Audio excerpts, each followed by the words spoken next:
അസ്സലാമു അലൈക്കും. ഇന്ന് ഞാൻ വന്നിട്ടുള്ളത് കൽത്തപ്പത്തിൻ്റെ റെസിപ്പി ആയിട്ടാണ്. 3 ഗ്ലാസ് അരിയാണ് കേട്ടോ വെള്ളത്തിലിട്ടിട്ടുള്ളത്. ഈ ഗ്ലാസ് കണ്ടില്ല, അങ്ങനത്തെ 3 ഗ്ലാസ് അരിയാണ് ഞാൻ വെള്ളത്തിലിട്ടിട്ടുള്ളത്. അത് 4 മണിക്കൂർ കുതിർത്തതിൻ്റെ ശേഷം നമുക്ക് അരച്ചെടുക്കാം. ഞാൻ അതിലേക്ക് 2 ടേബിൾ സ്പൂണാണ് പിന്നെ ചെറിയ ജീരകം, ഒരു 10 ഏലക്കയാണ് എടുത്തിട്ടുള്ളത്. 2 പാർട്ടായിട്ടാണ് കേട്ടോ ഞാൻ അരച്ചെടുക്കുന്നത്. ഒന്നിച്ച് മിക്സിയിലിട്ട് അരക്കാൻ കഴിയില്ല. അപ്പോൾ ഞാൻ കുറച്ച് ഇതിലിട്ട് കൊടുക്കുന്നുണ്ട്. നമുക്ക് പാകത്തിന് വെള്ളമൊഴിച്ച് അരച്ചെടുക്കാം. പിന്നെ 2 പൂവമ്പഴം എടുക്കുന്നുണ്ട് കേട്ടോ. ഞാലിപ്പൂവൻ്റെ പഴമാണ്. അത് ഞാൻ അടുത്ത ട്രിപ്പിലാണ് ഇട്ട് കൊടുക്കുന്നത്. പാകത്തിന് വെള്ളം ഒഴിച്ചിട്ട് നമുക്ക് പേസ്റ്റായി അരച്ചെടുക്കാം. വീഡിയോ ഫസ്റ്റ് ടൈമാണ് കാണണമെങ്കിൽ എല്ലാവരും സബ്സ്ക്രൈബ് ചെയ്യണം, ലൈക്ക് ചെയ്യണം, ഷെയർ ചെയ്യണം കേട്ടോ. നല്ല ടേസ്റ്റുള്ള കൽത്തപ്പാണ്.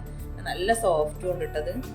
ഗൾഫിക്ക് കൊടുത്തേക്കാൻ വേണ്ടിയിട്ട് നമ്മളെ ഫാമിലിയിൽ നിന്ന് ഒരാൾ നമുക്ക് വിളിച്ച് പറഞ്ഞതാണ് അവർക്ക് ഉണ്ടാക്കി കൊടുക്കുമെന്ന് വെച്ചിട്ട്. അപ്പോൾ അങ്ങനെ നമ്മൾ ഉണ്ടാക്കുകയാണ്. അവർക്ക് 2 എണ്ണം വേണമെന്നാണ്.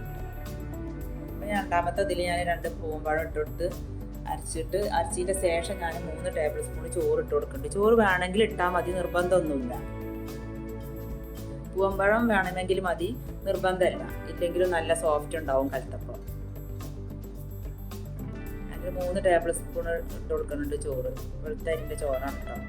നന്നായി അരച്ചതിൻ്റെ ശേഷം ഞാൻ പാകത്തിന് ഉപ്പും പിന്നെ ഒരു പിഞ്ച് എന്നൊക്കെ പറയാം 1/4 ടീസ്പൂണ് ബേക്കിംഗ് സോഡ ഇട്ട് കൊടുക്കുന്നുണ്ട്. നന്നായി മിക്സ് ചെയ്ത് വെക്കുന്നിട്ട് നമുക്ക് 2 മാവും കൂടി ഒരുമിച്ചിട്ടാണ് ഞാൻ ഇട്ട് കൊടുത്തിട്ടുള്ളത്. നന്നായി മിക്സ് ചെയ്ത് വെക്കുക. എന്നിട്ട് ഞാൻ ഈ മാവിനെ പകുതി ആക്കണുണ്ട് കേട്ടോ.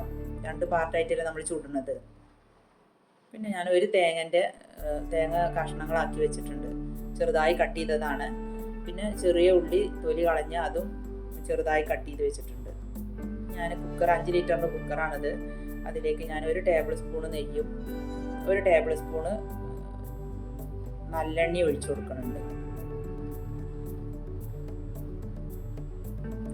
നമുക്ക് കട്ട് ചെയ്ത തേങ്ങ ഇതിലിട്ട് ഫ്രൈ ചെയ്തെടുക്കാം.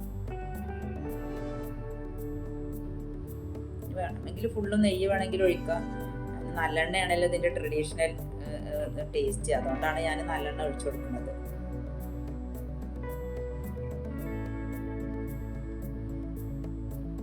നമുക്ക് തേങ്ങ കട്ട് ചെയ്തതിലേക്ക് ഇട്ട് കൊടുക്കാം.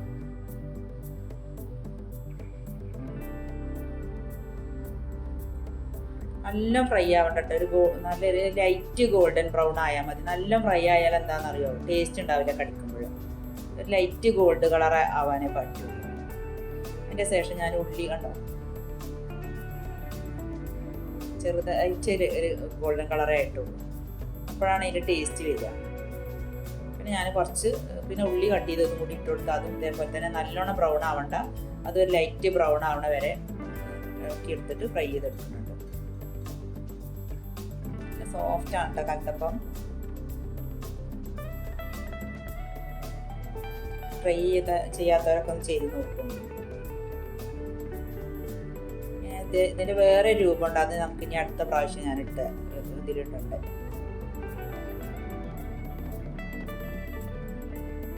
ഞാൻ 1 കൽത്തപ്പത്തിനുള്ള ശർക്കരയാണ് എടുത്തിട്ടുള്ളത്. ഒരു 5 അച്ചും പിന്നെ ഒരു ചെറിയ കഷ്ണം.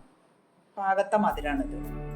വേണമെങ്കിൽ ഒരു 6 എണ്ണമൊക്കെ എടുക്കാം. അപ്പോൾ നല്ല മധുരം ഉണ്ടാവും. അതിലേക്ക് ഞാനൊരു 1/2 ഗ്ലാസ് വെള്ളം ഇട്ട് ശർക്കര ഉരുക്കി എടുത്തതിൻ്റെ ശേഷം ഞാനത് ചൂടോട് കൂടിയാണ് ഞാൻ പകുതി ബാറ്ററി ഞാൻ മാറ്റി വെച്ചിരുന്നല്ലോ. 1 കൽത്തപ്പത്തിൻ്റെ മാവാണ് ഞാൻ എടുത്തിട്ടുള്ളത്.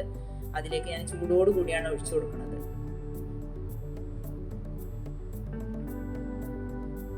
ഒഴിച്ച ഉടനെ നമുക്ക് ഇളക്കി കൊടുക്കണം കേട്ടോ, അല്ലെങ്കിൽ മാവ് അവിടെ ഇവിടെയൊക്കെ ആയിട്ട് വെന്ത് പോകും.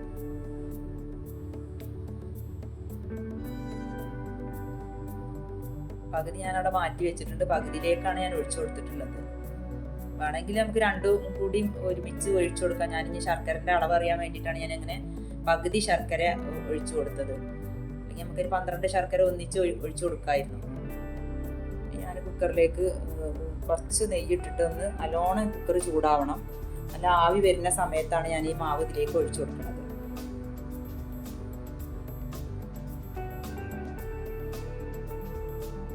ഒഴിച്ചു കൊടുത്തതിൻ്റെ ശേഷം നമുക്ക് ഫ്രൈ ചെയ്ത ഉള്ളി കട്ട് ചെയ്ത് ഫ്രൈ ചെയ്ത തേങ്ങ ഉണ്ടല്ലോ, അതൊക്കെ ഇതിൻ്റെ മുകളിലേക്ക് ഇട്ട് കൊടുക്കാം. നമുക്ക് കുക്കറിൽ തന്നെ വെച്ചിട്ട് ഇത് ഒഴിച്ചു കൊടുക്കാം. ഫ്രൈ ചെയ്തിട്ട് അങ്ങനെ തന്നെ നമുക്ക് മാവ് ഒഴിച്ചു കൊടുക്കാം. പക്ഷെ അപ്പോൾ ഇങ്ങനെ പരന്ന് കിടക്കൂല, അവിടെ ഇവിടെയൊക്കെ കൂടി കിടക്കുകയുള്ളൂ. ഇങ്ങനെ പരന്ന് നമുക്ക് വരണമെന്നുണ്ടെങ്കിൽ എല്ലായിടത്തും ഇതിൻ്റെ ഉള്ളിയും തേങ്ങൻ്റെ കഷ്ണങ്ങളൊക്കെ വരണമെന്നുണ്ടെങ്കിൽ ഇങ്ങനെ ഇട്ട് കൊടുക്കുകയാണ് നല്ലത്. ഇനി നമുക്ക് കുക്കർ മൂടിയതിൻ്റെ ശേഷം ഹൈ ഫ്ലെയിമിൽ ഒരു 10 സെക്കൻഡ് ഇട്ടോ. 10 സെക്കൻഡാണ്, 10 മിനിറ്റ് അല്ല. ഹൈ ഫ്ലെയിമിലൊന്ന് വെച്ച് കൊടുക്കുക. എന്നിട്ട് പിന്നെ ഫ്ലെയിം കുറച്ചിട്ട് 15 to 20 മിനിറ്റ് ആണ്. നല്ലോണം അങ്ങനെ മുകളിൽ നിന്ന് ആവി വരുന്ന സമയത്ത് നമുക്ക് ഓഫാക്കാം. അത്രയൊക്കെ ഉള്ളൂ കേട്ടോ വീഡിയോ. ഇനി അടുത്ത ഡിഷായിട്ട് വീണ്ടും വരാം.